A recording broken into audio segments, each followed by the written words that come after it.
A controversial bill could become law hours after North Carolina House Republicans overrode Governor Roy Cooper's veto.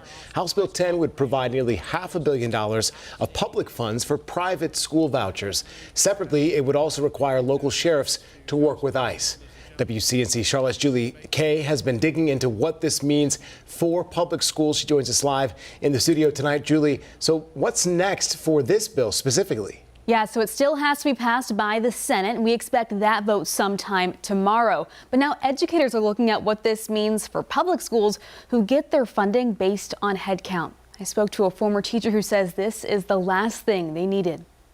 Having passed by the requisite 3/5 vote, a jam-packed bill addressing our jam-packed schools. The House has overridden the governor's veto. House Bill 10 would allocate $463.5 million more to the state's private school voucher program. This would expand who is eligible to families with higher incomes.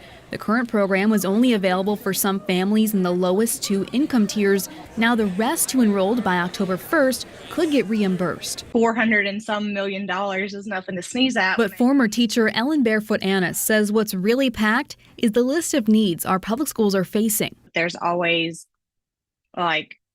things in the school that need to be fixed. There's always new technology that needs to be purchased. Annis spent 7 years as a teacher before leaving in spring of 2023, ending her career at a Hickory public school. I personally have nothing against private schools, but I do have an issue with public funding going to private entities instead of the public schools that they were assigned for. She says many of the families who could now be eligible are already at private school. Therefore, less funding would go to the students who stayed at public schools. If that money was used to fill or to open other support positions, there would be less stress on teachers. Her concern backed up by the president of the North Carolina Association of Educators, who released a statement saying in part funding for House Bill 10 should be redirected to where it is most needed, supporting public schools and disaster recovery efforts. Annis agrees it could be another crisis setting up for disaster public schools can't handle.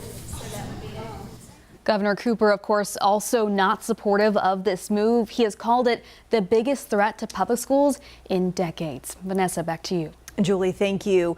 As we mentioned a few moments ago, another major part of House Bill 10 requires local sheriffs to work alongside ICE. Tonight, the Carolina Migrant Network condemning the move today, saying it sows fear in immigrant communities and erodes trust in public institutions.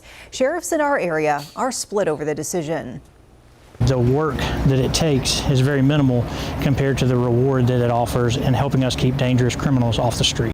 If I do, then I'm going against the courts. If I don't, I'm fine, but then he has no authority, legal authority, to tell me to hold that person. Republican legislators previously tried to enact similar immigration-related requirements in 2019 and 2022, but did not have the votes then.